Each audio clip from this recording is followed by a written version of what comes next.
welcome back to our mid-season season Roll Top Realms. We're playing Never Going Home. We're back again with my buddies here, new faces, new members of the show, and hopefully might get them on some other shows in the future. I'm Greg, the narrator of Never Going Home.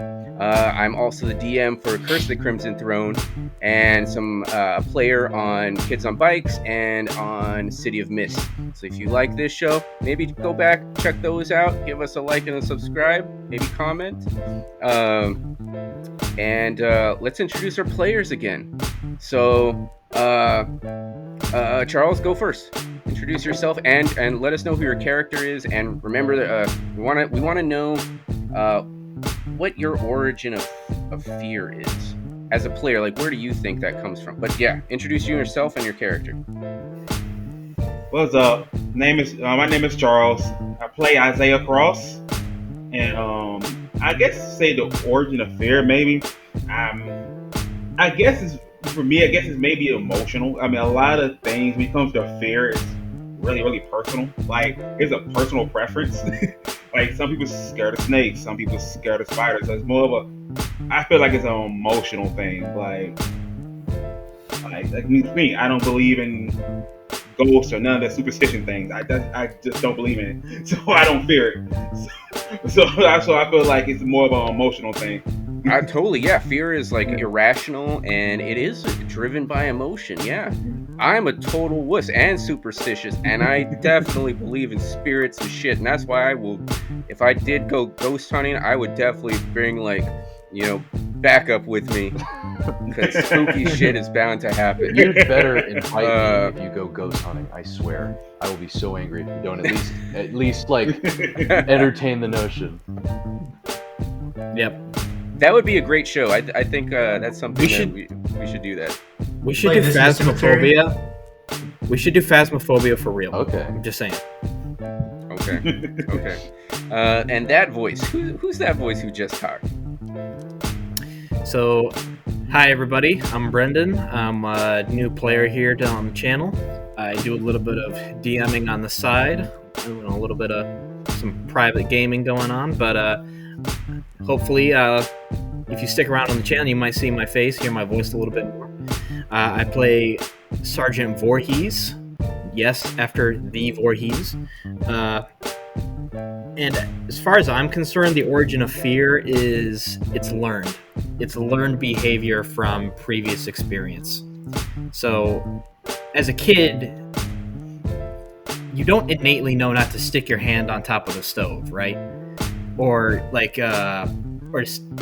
play around electrical outlets or something like that. And then all it takes is that one time for you to actually accidentally burn your hand or get zapped a little bit.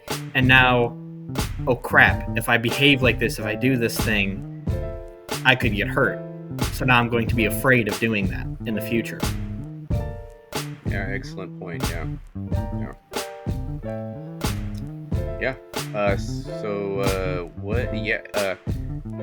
Cody, what do you think? And introduce yourself and your character. Yep. So I'm back again. I'm Cody. I play Private Alexander Vex, and he's someone who believes that. No, not Vex. You. What is me personally? Cody. Yeah. What is it? Where do you think fear comes from? Oh, in general. Okay, I think it's taught, not necessarily learned. So it's similar to learned, but where you live and who you are around, they teach you to be afraid of. So it goes along the lines with like superstitions. Yeah. So I think like a lot of superstitions we have, you don't learn that, you're taught that. You know what I mean? Stuff like that. That's where I think a lot of fear comes from. Maybe a little instinctual as well. Like, you know how you don't like if you see shapes in the dark that look humanoid, you don't like it. Yeah.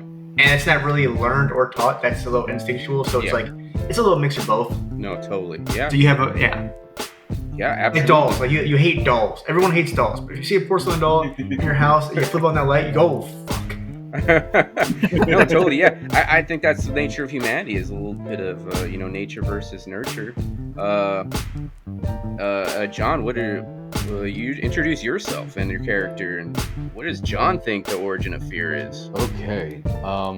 I am John, and I'm playing William A. McDowell, our sort of failing upward corporal who is currently failing downward. So personally, I'm kind of in the same boat as some of our other players here. I think that primarily fear is taught. I didn't just like instinctually become terrified of apex predators like tigers. That happened to me. I was a child and I learned to be very afraid of those. And I think that there are some things that are very, very telling. I think that when some people think that they might have like an irrational fear of something like snakes or spiders, a lot of that I feel like is probably inherited from our ancestors who saw someone else get like bitten and then eventually die from bites from like snakes and spiders, you know, like, and then that just kind of like deep-seated fear kind of lays dormant in your DNA and you learn that without realizing it, you know what I mean? Like an evolutionary trait. Yeah, 100%. I definitely agree with that too. I'm definitely in the nature and nurture camp, where I think it is a bit of both. Our ancestors like learned, just instinctually be afraid of that, snake-shaped object. That is something to be feared. And just like, survival of fittest. The person who was afraid of that snake got passed that down and down and down until us. And but also nurture, like superstitions. That's definitely a nurture thing. Thanks guys for sharing what your thoughts on origin of fear are. We're gonna get back to the episode now, as I fade out this chill hop. Something a little bit more dramatic as we fade to black. Shit, that scared the hell out of me. We hear the sounds of breathing, struggling. You hear movement, the sound of wool shuffling, packing sounds, struggling to breathe, prayers. Not again. Not again. I'm not going to let this man die. Fade in. Title screen. Never Going Home. A Wet Ink Games. Presented by Roll Top Realms. Fade out title screen. Black. Still the sounds of breathing. Struggling movements. Fade in. We're hovering over the body of Private Vex as he's packing the wounds. Sergeant Voorhees is beside him, helping to pack his wounds with his med kit. Private Cross standing over the two of them. What is Corporal McDowell doing? Corporal McDowell is kind of like, not only did he just kill another very young man, he's also partly responsible for potentially the death of his compatriot, Private Vex. Subordinate, yeah, Private Vex. And so, as you can imagine, he's like, he throws his helmet on the ground, and he's grasping his hair in his hands, and he's just kind of pacing back and forth. What have I done? What have I done? Please don't die. Please don't die. And he's afraid to interrupt our sergeant and potentially stall his saving of Vex's life. But he doesn't want to stand here and do nothing. So he's kind of at a loss for actions, and all I can think to do is say, I'm so sorry, Vex. Please, I'm so sorry. Please forgive me. We're going to do another journey. We need 3 hearts. So let's get those cards up there. You can put more than one card into the journey. I'm going to supply us with a lot of parts. Okay. Hold on, there we go. Hit accept trade. I'm going to give you another card. Okay. All right. Now, based on the suit that you played, tell me what's going through your characters' minds. We'll start with Private Cross. Cross is mainly now looking at Corporal McDowell.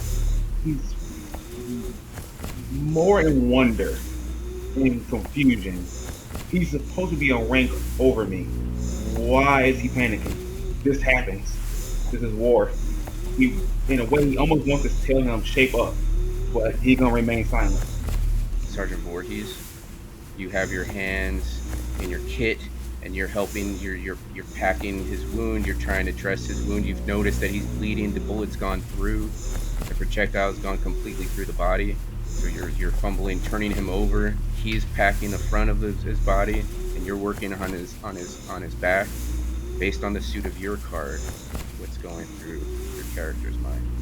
So in Sergeant Voorhees' mind, he's thinking about how important it is that he help his soldier, because it's his troop. Like this is a private under his watch, his command. You know, this kid, he's the youngest of all of us. This kid is looking up to me to help him, to help get all of us out of this situation. And he knows that he has to fill that role and has to step up and be there for him. Private Bex, you've been shot. You've packed in your wound. Your sergeant has kneeled beside you, and he's addressing the exit wound on your back. You've just had your peer, your comrade, Private Cross, staring over you, not helping. You must want to die here. Based on your suit, what is it that Private Cross is going through right now? He's going through a lot of mixed emotions. He's thinking, die here. Die here. You're the reason why I'm in this position. You failed me once, you're failing me again. You didn't want to help me. You're only here for yourself. You want to know what it's like to die? I'm going to take you with me if you want to go that route. And just thinking, do I say this out loud? Do I let him know how I really feel? Do I just stay quiet? What does he do? Since he's already having problems with connections, he says his intrusive thoughts out loud, looks him straight in the eyes, and says, if you want to know what about dying, I'll take you with me, because you failed me over and over again. Left me behind before, you're doing it again now. And I'll look back down at him. I'll be like, I thought I failed you. You the one that broke one. Before we get to too much roleplay, I like it. Hold that thought, because Corporal McDowell, you saw this happen to your subordinate, your troop that you outrank. You are charged with protecting this man's life, but also getting the mission done, and you failed at both. Now, based on the suit of your card, and after witnessing like your other private stand over his peer and tell him, ask him like, you want to die here, and seeing your sergeant like take charge and like start treating the wounds, what is it that's going through Corporal's mind? He's kind of, through a short amount of time that he's been with these people, he's formed sort of like an odd relationship with them, and so he's kind of in a moment where, oh my god, I don't want to lose this person, but at the same time, why are my brothers in arms fighting? This has to stop right now. So there's a lot of emotion here. So he's just kind of gonna sort of interject, and he's going to try and sort of regain his bearings and reestablish order. So he's gonna interrupt, and he's going to say, both of you be quiet right now. Stop!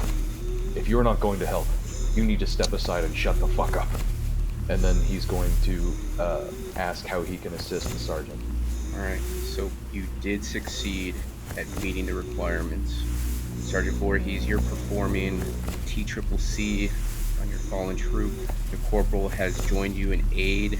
I will give you a +2 to your roll.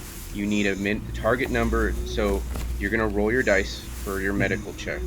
Since you rendered aid first, corporal is providing the assist, so that's gonna give you a +1 to your dice rolls. Okay. So now you're hitting on 4s, and because you had, I remember you saying you were going to control your emotions and focus on the moment, and because you passed this, as a group, the journey has, you all have met the requirements. I'm going to give you an additional +1. So now your successes are on 3-ups, so 3s through 6s. Okay.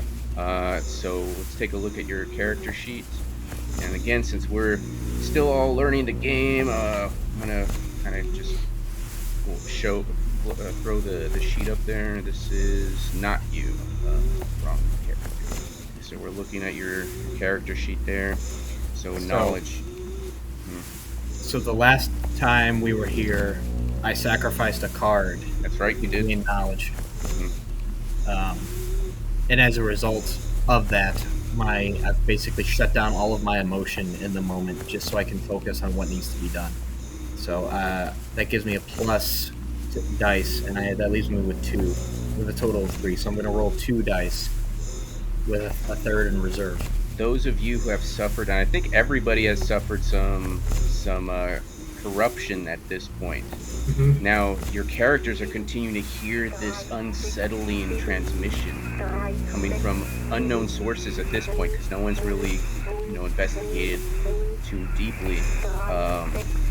But you don't know, and no one's mentioned to the others that I'm hearing this. So we can role play that after this roll. So yeah, so you got 1 dice. You're trained in knowledge, and you're putting 2 dice in the pool. Mm-hmm. Okay. Now you do have cards. You can add it. You can burn another card to add another dice if you wanted. No. So correct me if I'm wrong. So I have 3 points total for that, right? So I'm looking at your sheet. It looks like you have 2 in smarts. Right. So because I sacrificed a card for 1. That gives me a total. No, you didn't sacrifice the card for 1. You sacrificed the dice to become skilled in it. Right. But that doesn't necessarily mean that you have a dice in your pool. Okay. So right now the max dice you have is 2. Okay. So I rolled both. Mm-hmm. And I got the 6 and a 3. You got 6 and a 3. Mm-hmm. So you see that the bullet has penetrated in and out. You pack up the wound as best you can. You add some salts to it that are in your kit to staunch the bleeding. It burns like hell. But Private Vex does heal another point in brawn. The breathing is still incredibly difficult, but you gain another point in brawn, so that puts you, should be at 3 points. Back to 3. Yep. Back to 3, which was your max. Mm-hmm. That's as good as it's gonna get. That's So fine. you're still feeling difficulty breathing. You're doing your best you can. I know that in real life you're gonna have to get like a needle decompression and to kind of relieve that stress on the lungs.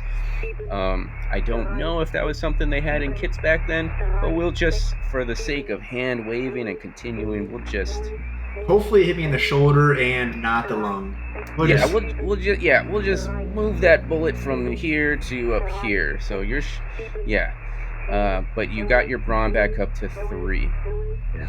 So you're as good as it's gonna get. You're all wrapped up in gauze and bandage. So as I'm packing the exit wound, and all of them, they're still arguing amongst themselves, and Vex is using what little breath he has to argue back with Private Cross. And as the corporal says, "Shut the hell up," and goes to assist me, I will basically lift Vex up and say, "Hold him up," and then I'm going to look at the 2 of them and go, "Everyone, shut the fuck up. We need to be quiet. We just got into an engagement. We don't know who's listening. Shut the fuck up." And that's when I'll like actually pull out the stuff in my kit and pack it into the exit room and make sure we're all good to go. Because again, I've shut down my emotions, so I don't care who's feeling heated in this moment. I just need to know that we're not going to get jumped on again because we're in our feelings and we're yelling at each other. And we cut there. We cut back in after Sergeant Voorhees has rallied his men. We have to complete this mission. Shut the fuck up. We have to do this, like, so let's continue on. And cut to investigating the German soldiers. You find documents, letters. It's written in German. You weren't trained you don't know German. As far as anybody's told me, no one told me that they came from a German home. So nobody knows German here. So it could be anything. But you pack up what you can. Maybe someone back at camp. Maybe this is important. You find a radio, like an old style box radio. But it's not working.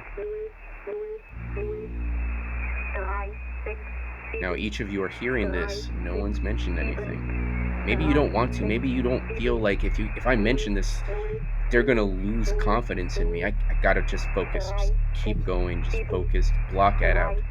Block it out. I actually think Cross he wouldn't say anything, but you would see him shaking his head, and you hear him kind of mumbling, "So what is that? What is that?" Y'all will probably see him saying that to himself. So Sergeant Voorhees, he's kind of in the same boat. He can hear this, and he's looking at the box radio and thinking, is it on? It must be because I'm hearing this, but it doesn't look like it is. And then oh, sorry, go ahead. No, go ahead. Basically, he's going to do like a half stomp it to like get it to shut up. Maybe that'll solve the problem. In fact, when you do throw it down and stomp the radio, even though it didn't seem to be functioning, it wasn't working, but it stops. And then I feel like at this point I'd be really irritated right now. I'd be like, fucking finally, thank you for turning that off. I feel like everybody would be confused at that point. Yeah. So maybe since everybody was hearing it, it's like you're not. It would just be like, yeah, what the fuck is that noise? Maybe you're not crazy. Maybe that was happening. You don't know. But it stopped. We have to continue the mission. Sergeant Voorhees, we have to continue the mission. Thoughts of the mission. The camp is counting on us. All those sick men and women back at camp are counting on us. We were tasked to do this. We have to continue on. You make your way, continuing in the direction of Sedan. Continuing down this path. Eventually, you come to a small village. Ahead of you, you see it, the outskirts. You consult your map. This is the village that's on the way to Sedan, which is a larger settlement. The name of this village is Arles, and you know you're going the right direction. You get to the village, devastated by the war. We cut to black as you approach the village of Arles.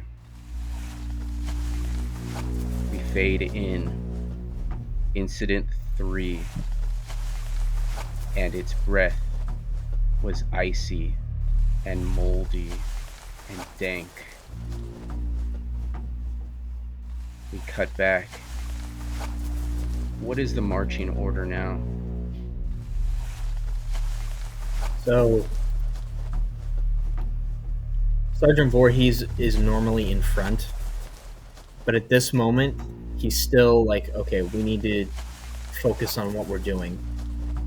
I'm gonna put the corporal in front and give him, like, basically tell him to take point. I'm going to stay right next to Private Vex because he's still having a hard time breathing, and if we need to move to cover, I need to be able to like grab him and drag him with me. And then Private Cross is following behind. Private Cross is behind. Corporal, you're leading your detail into the small village. You begin to hear the sounds. You can hear cries of children and women. Shutters closing as you enter into the village. The ravages of war. Shutters close as you walk by. I need each of you to roll a communications check. But instead of using guts, you're gonna use... instead of using smarts, you're gonna use guts. Okay. So now, Corporal, you're leading, so we're gonna start with you. I don't have your character sheet, but what do you have in your guts? I have 4. You said you have a 4? Yes.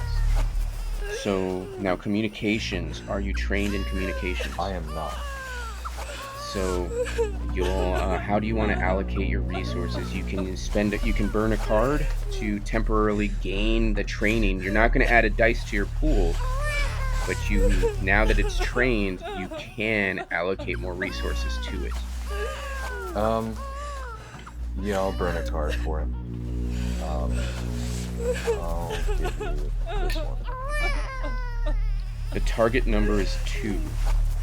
Okay, so you're gonna burn this card, and then based on the suit, tell me about how is this suit relate to coming to terms with this village, the sounds of these women crying, the babies crying.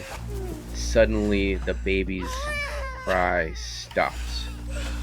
You can hear the lamentation of the women. Continuing. This is no longer an adventure for me. The innocence has been taken from me. I am now filled with ambition. I'm going to overcome this now that I know I'm not invincible. Now that I know something can be taken from me so violently. Even if I must hear the lamentation of their women. And then the cries of their children. Or if I must stop them. We will succeed. Okay. So you've become temporarily trained in communications, and now you can allocate guts to that role. All right. I'm gonna use 3 points for the 3 dice, and then save 1 for reroll. Okay. You need 2 successes. All right.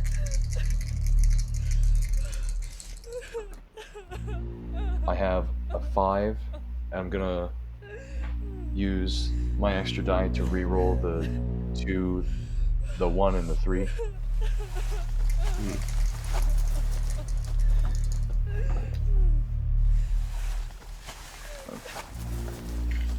I got a 4 and a 2, so I only have the 5. You are going to... You're going to suffer 1 guts damage. You lose 1 point in guts. And next in the line was Private Vex. I have a 4 in guts as well, and I have 1 in communication already. Awesome. Okay. You are trained in communication. Yeah, so I'm trying to decide how many I want to roll. What do you guys think? So I have 1 in communication, 4 in guts. I'm trying to decide how much I should roll. I mean, I would roll So 4. you and then have- save the 1 for reroll. So right now your dice pool is 1, and you have 4 points in guts. So you can roll a total of 4 dice and still Yeah. have 1 point. I would just do that Just you roll 4. because you only have 3 cards. Yeah. Okay. Oh, actually, no. You should only have 2 cards. Sorry. Yeah, you took one. You gave me one. I don't know why. Yeah. I thought you were just giving me a card. So yeah. Yeah. No. Sorry. So you should just have 2 cards. I've already stolen one from you. Yeah, I gave it back. I saw it. Okay. So yeah, because you only have 2 cards left. All right. Yep. So you want to save those. Yeah. I rolled 4. That's what I did, and I rolled a 5, a 6, a 2, and a 3. So you describe how you steel yourself against this devastation. I decided to treat them how I'm already thinking of my squad mates. It's just another meaningless connection to try to bridge with these people that I don't even know. So if I'm not giving this mentality, this mindset of I'm going to try to connect and be friends with these people, why would I do it with these strangers when I won't even do it with my squad mates? So I just push on through. Soldier on. Soldiering on. Sergeant Voorhees, you are next in the line as you enter into this devastated village.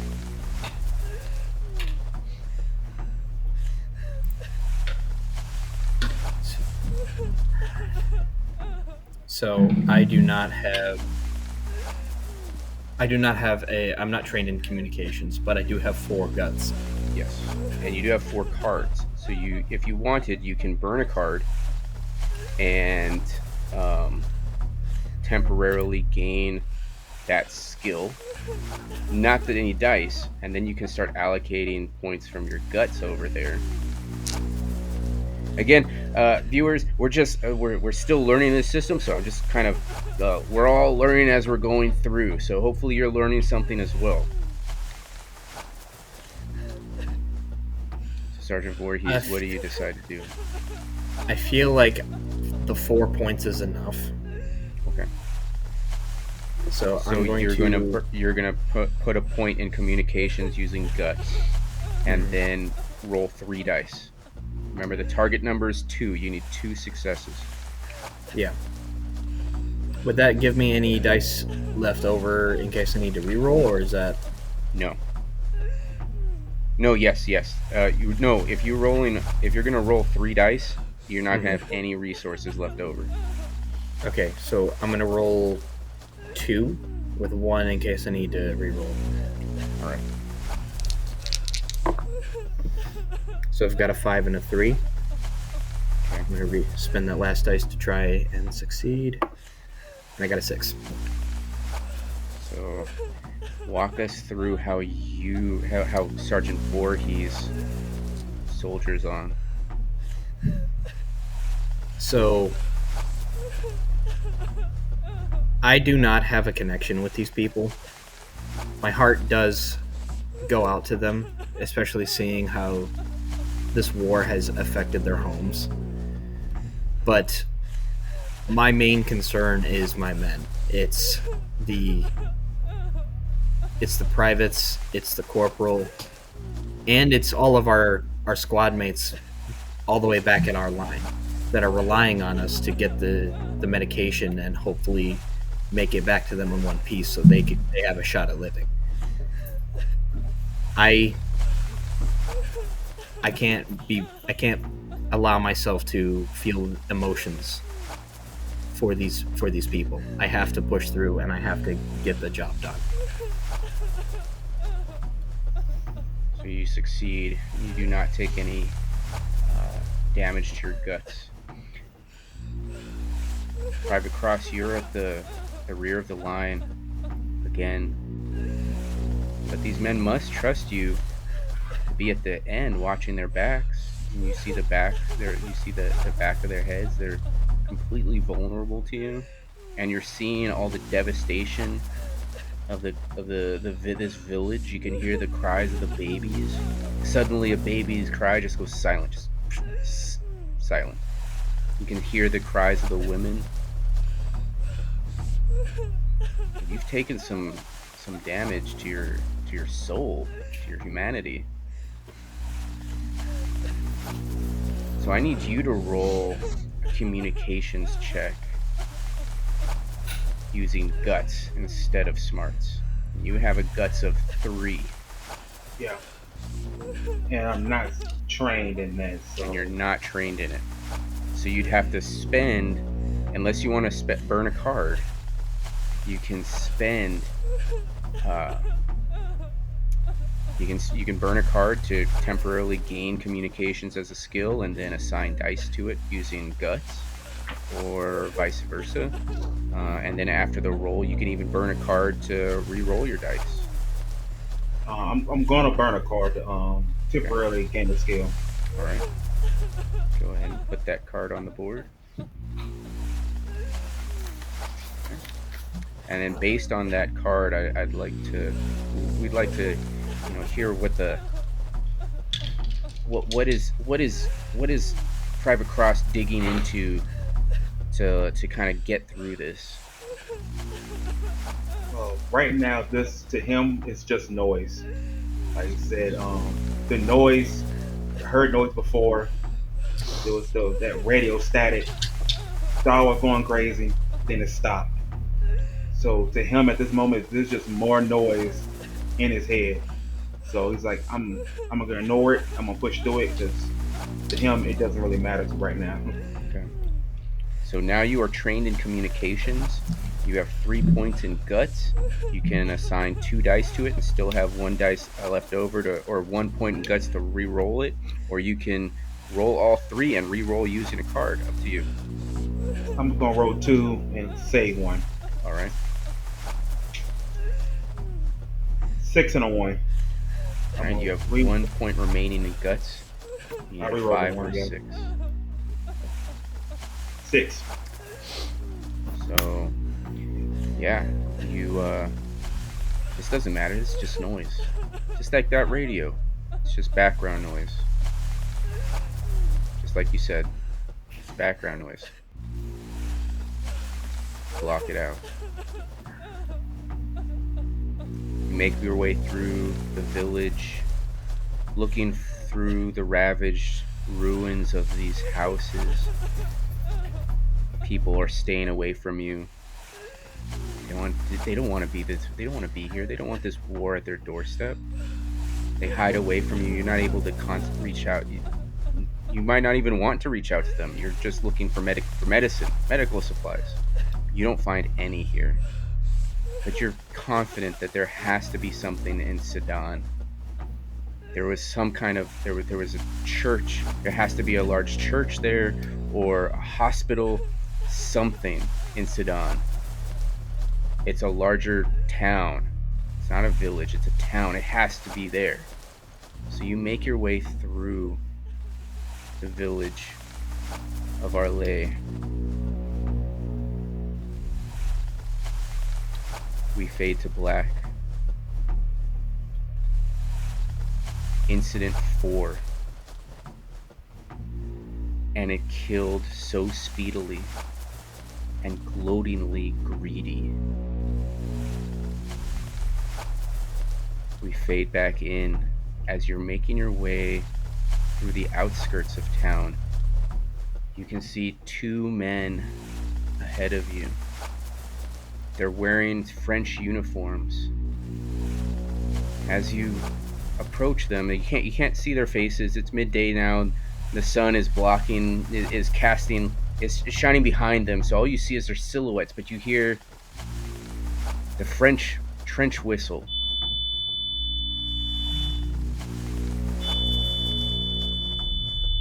They're calling for aid.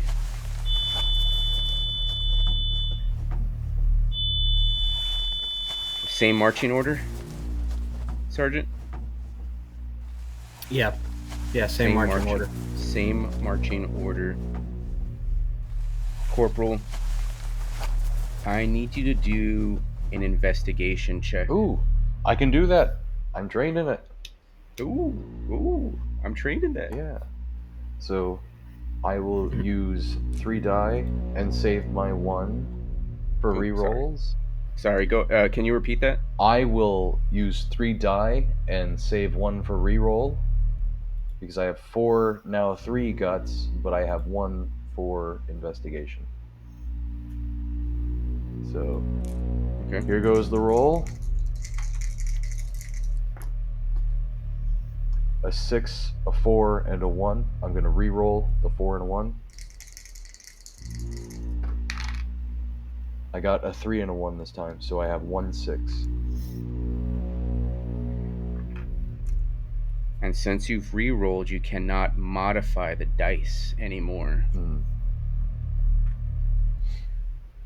As these soldiers in French uniforms approach you, nothing overtly strikes you as being abnormal until it's too late. As they're nearly upon you, when you see that something is definitely not right with them, you see that their face is wrong. It's merged to their helmet. Their lower jaw is missing. It has some kind of tongue or tentacle there. It's wrong. Everything about it is wrong. There's maggots crawling out of its skin. It roars. And again, you hear that same signal on the radio, as there is a radio playing again, and we will establish initiative now.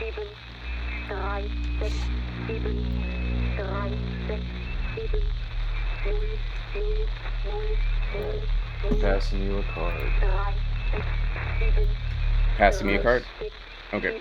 Oh, you got it. Okay, I see. All right.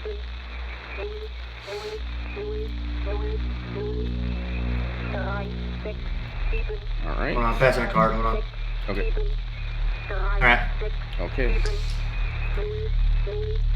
So I will flip these cards.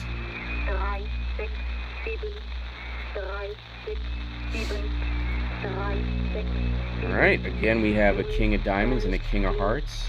If I flip this card and it's an ace, I will take the initiative. Got a 3. You made sure to shuffle the deck this time. I did shuffle the deck twice. All right, so who played the kings? I had the King of Hearts. So Hi, I same had the people. King of Oh, Diamonds. the same people. That's right. Same Yep. people. Oh, that would be so funny if, like, I randomize this, like, when I deal these cards back out, randomize it again. I think I should be that way. I don't think it's written in the rules, but I'm gonna do that next time. All right. So once again, we got the sergeant, the corporal, well trained. They've earned their ranks, even if they fumbled into it. Who's gonna go first? I say the corporal. He's up front. He has the closest view of this thing. So I say he should probably have the opportunity to go first. Yeah, I'll take that. Yeah. Okay. So if you guys are cool with that, Go ahead and accept the trades, please. is it? All right. I did not. There it is. That's right. There you go. And then we had a. Who had the jack? Someone had a That's jack. me. All right. It was a hearts or club or Club, I think. club. Okay. Yeah, that was mine. There's no way for me to. I have to take them into my hand, so I know which cards they were, but I don't know Yeah, no worries. who had them. All right. So, corporal, you see these two. Are they even men? what is wrong with them, then this isn't right. But you act first. What do you do? Now, you are still in the ruins of this village. So you're still in the ruins of this village. And you see them ahead of you. They're just maybe 20 feet away. And they see me. They can see you. Oh, yeah, definitely. They saw you. They see the, four of you. How many of them are there? There's just 2 of them. Just 2. Okay. So they know that we're... And they're both ahead of you. They're both like right next to each other. So I'm gonna ready my rifle and I'm gonna shout back to my troop, "Run for cover!" And I'm going to provide cover and fire because I think that these guys are probably gonna come at us with some like weird infection shit like we had when we first encountered these people. So, leaving yourself in the open, you are going to assist by providing covering fire to the next person who is going. Yes, sir. Alright. Who is going next? Vex or Sedan. What's his name? Sergeant Voorhees. Would one of you guys like to go first or second? So, Private Vex he's in front of me, but he's very close to me. Like, within his arm's reach. So, I guess, what do you want to do?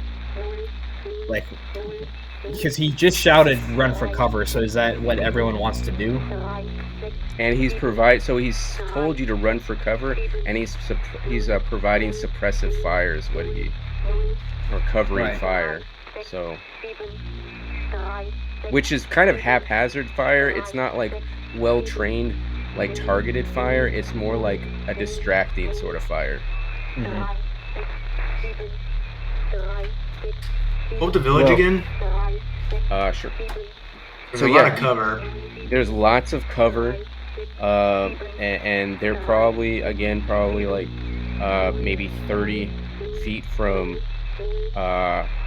Private Vex, and maybe 40 from, or about the same, because you said you're right next to each other for the sergeant. So maybe 40 feet from Private Cross. But there's plenty of places you can, dive for cover, get behind.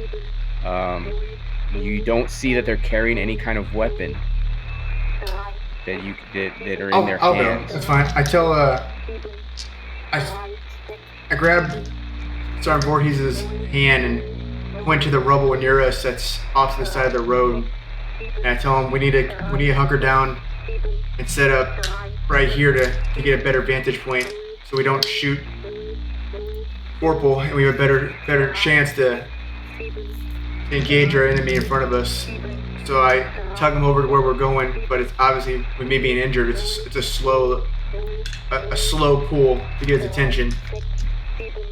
So we end up going to take cover concealment over behind a rubble off the side of the road. Absolutely. That's the action I'll use for me. All right, that sounds good. So you hear the corporal ahead of you. Take cover. As you hear, you may have heard this roar, scream from these monstrosities in front of you, and you take cover, heeding the warning from your superior. You take cover. Who is going next?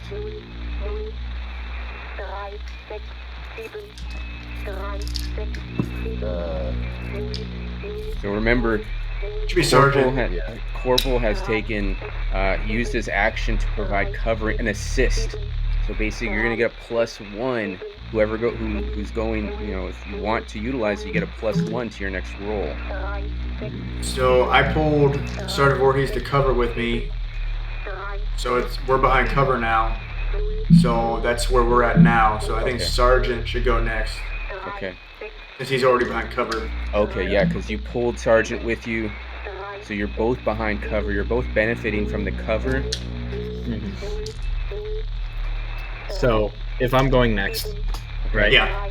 Okay. So what I'm gonna do is, while behind cover, I'm going to turn and shout back to Private Cross, and point, take position on that side.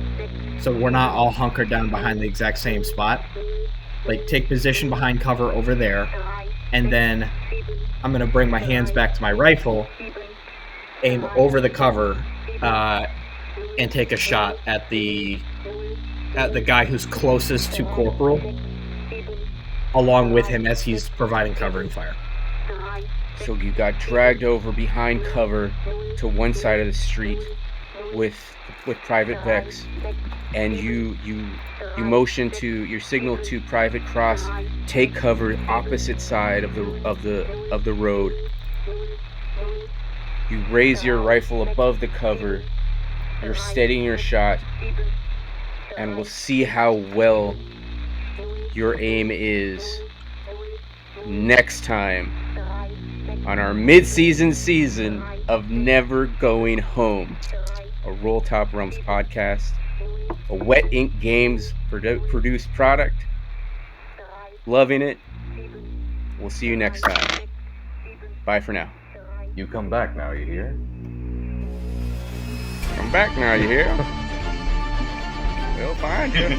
Subscribe so I can afford the rest of my surgery. I'm already looking for you.